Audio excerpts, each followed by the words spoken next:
안녕하세요. 여러분의 경제적 자유를 응원하는 노박사입니다.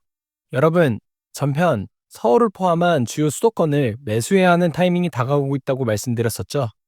그럼 올해 상반기 안에 과연 어떠한 집을 사야 할까라는 고민이 드실 거예요. 그래서 오늘은 절대 사면 안 되는 집과 어떤 집을 사야 하는지에 대해 알아보도록 하겠습니다.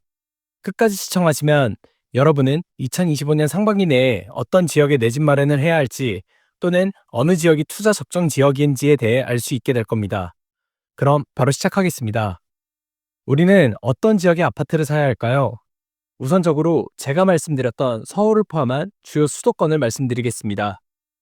제가 생각하는 주요 수도권의 기준은 강남역 기준으로 반경 20km, 25km 내외에 위치해 있고 서울은 이 반경 내에 모두 포함되므로 제외시키고 말씀드려 보겠습니다. 일단 저는 이 지역들을 각 지역별 순위로 나눠봤고요. 이 지역들은 모두 지하철역을 통해 강남까지 1시간 이내 접근 가능한 지역들입니다. 이 부분은 캡처해서 저장해 두시고 살펴봐 주셨으면 하고요. 그 다음 서울을 포함한 주요 수도권의 급지표를 정리해 봤습니다. 이 부분도 그냥 캡처를 하셔서 자주 보시면서 숙지를 하셨으면 합니다. 그리고 당연히 같은 급지 내에서는 서울을 우선적으로 보시면 됩니다.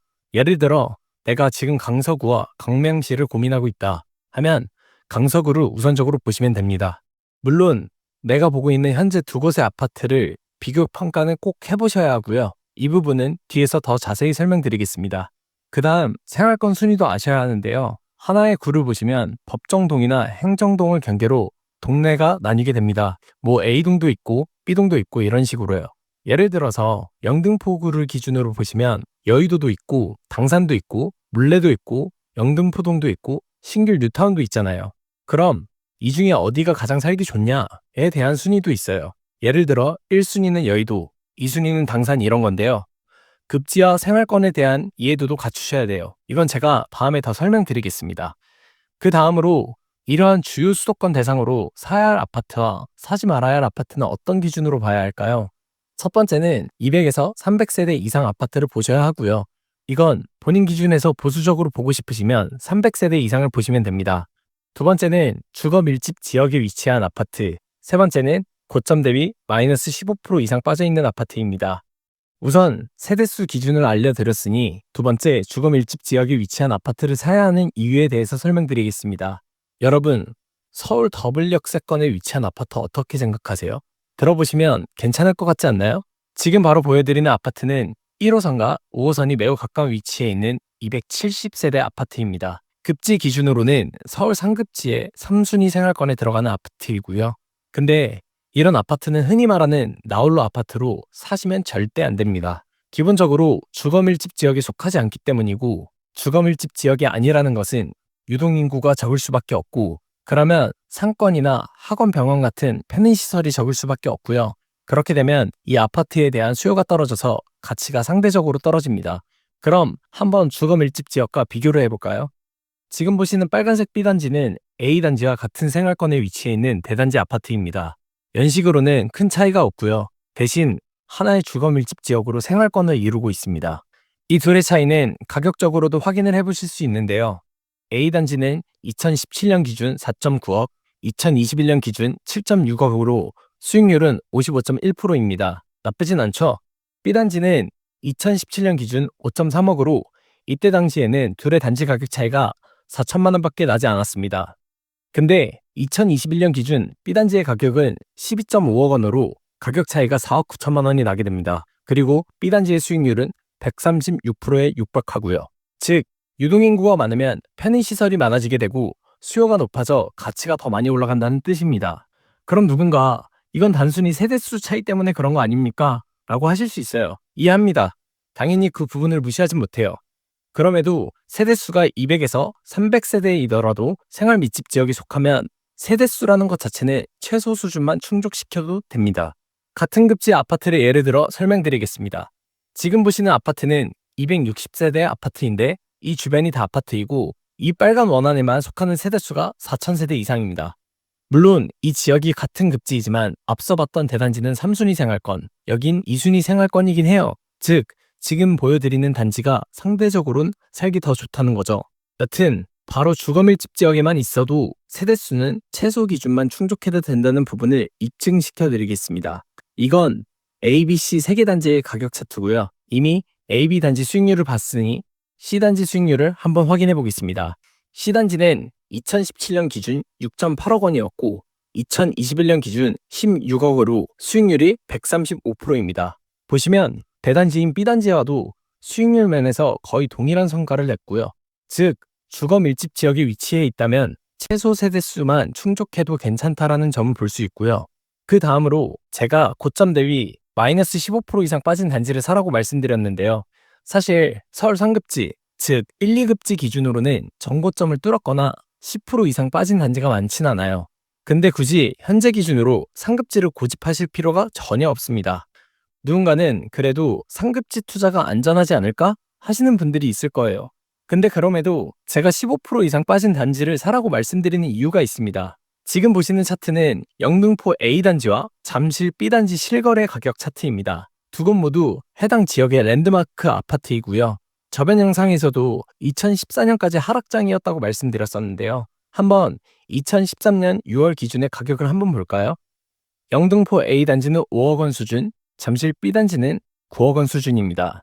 2021년 12월 기준 영등포 A단지는 16억 원 수준, 잠실 B단지는 25억 원 수준입니다.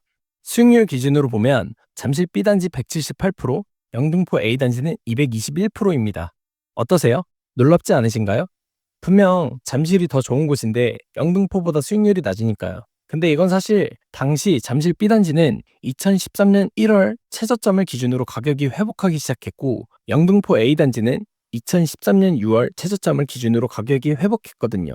그러니까 최저점에 시점적 차이가 있어서 수익률 차이가 이렇게 나 보이는 거예요.